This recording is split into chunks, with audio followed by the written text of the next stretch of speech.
Hi everyone and welcome to my channel. In this video, we're going to answer a question that has been debated for decades. Is the '85 Chicago Bears the greatest team in NFL history? But before we begin, make sure you hit the like button and subscribe to our channel for more amazing content. And don't forget to turn on the notification bell so you never miss an update from us. Alright, let's get into it. Ronald Reagan served as the president. Tina Turner's What's Love Got to Do with It dominated the charts. A gallon of gasoline was priced at $1.20, and the Chicago Bears were hailed as the most exceptional team in the illustrious history of the NFL. While skeptics may point to the 1972 Dolphins, who achieved the remarkable feat of finishing the season undefeated, it's important to acknowledge that the 1985 Bears were undeniably the greatest team in history.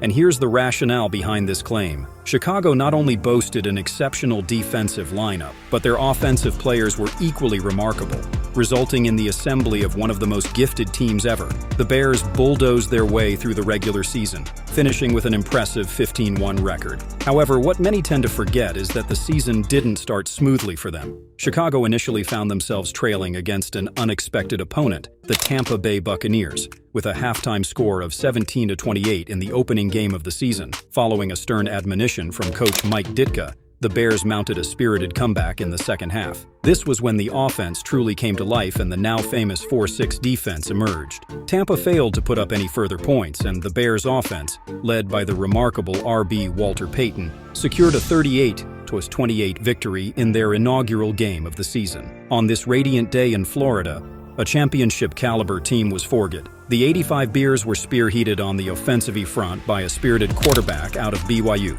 known as the Punky QB. Name it Jim McMahon. Jim would achieve an almost mythical status as he steered the team, which was perceived to lack a franchise quarterback, to an unparalleled season. McMahon would ultimately record an 11-0 record as a starter that year, sharing some starts with fellow quarterback Steve Fuller. However, it was RB Walter Payton who provided the driving force for the offense. Payton delivered a stellar season, amassing 1,551 rushing yards and scoring 9 touchdowns. Additionally, he led the team in receptions with 49 catches for 483 yards, securing another 2 touchdowns. Following closely behind bruising FB Matt Suhey, Payton had one of his most outstanding seasons in the league, earning him the title of NFL Offensive Player of the Year.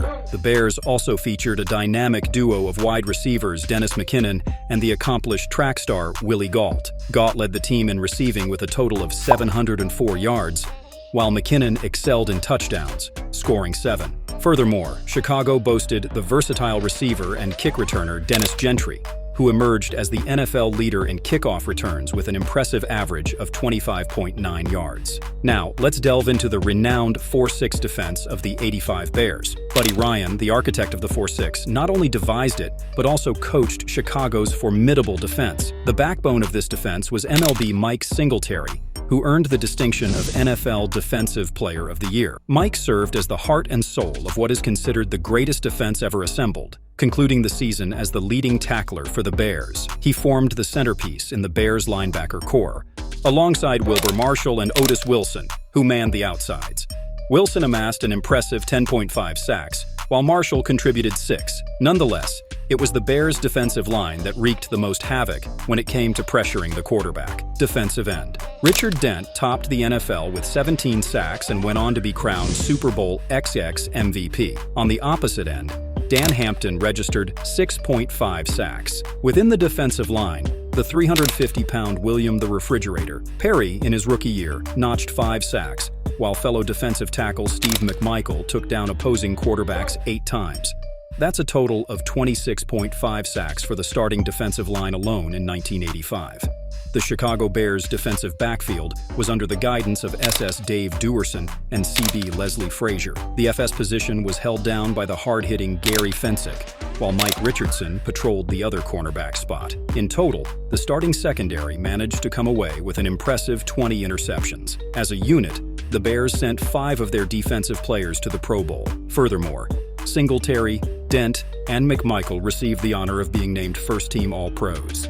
Having concluded the regular season with a remarkable 15-1 record, the Bears' lone defeat came at the hands of the Dolphins in Miami on Monday Night Football, with a score of 24-38. Subsequently, they dominated their opponents by a staggering margin of 91-10, ultimately securing a victory in Super Bowl XX against the New England Patriots. In the championship game, the Bears overwhelmed the Patriots with a commanding 46-10 victory. The only 10 points they surrendered throughout the entire playoffs were conceded by the Bears' second-string defense. At the time, their 36-point triumph stood as the largest margin of victory in Super Bowl history. The 1985 Chicago Bears were nothing short of legendary.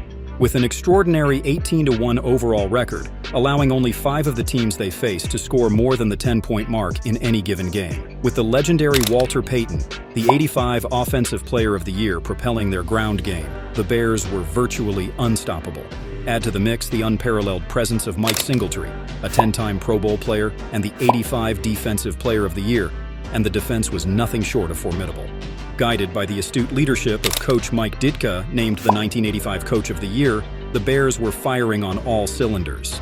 Above all, they etched their names in history as the greatest team to ever grace the NFL gridiron, the 1985 Chicago Bears. This was a squad for the ages. The '85 Bears' achievements and legacy are remarkable, but they are not unparalleled. Other teams have also won multiple championships, received accolades, and left their mark on the NFL, such as the '70s Steelers, who won 4 Super Bowls in 6 years, the '80s 49ers, who won 5 Super Bowls in 14 years, the '90s Cowboys, who won 3 Super Bowls in 4 years, and the Suidons Patriots, who won 6 Super Bowls in 18 years. Thank you for watching this video. If you enjoyed it, please give it a thumbs up and subscribe to our channel for more NFL history content. Also, let us know what you think in the comments section below. Is the '85 Chicago Bears the greatest team in NFL history? Why or why not? We would love to hear your thoughts and opinions. Until next time, stay tuned for more videos on this channel.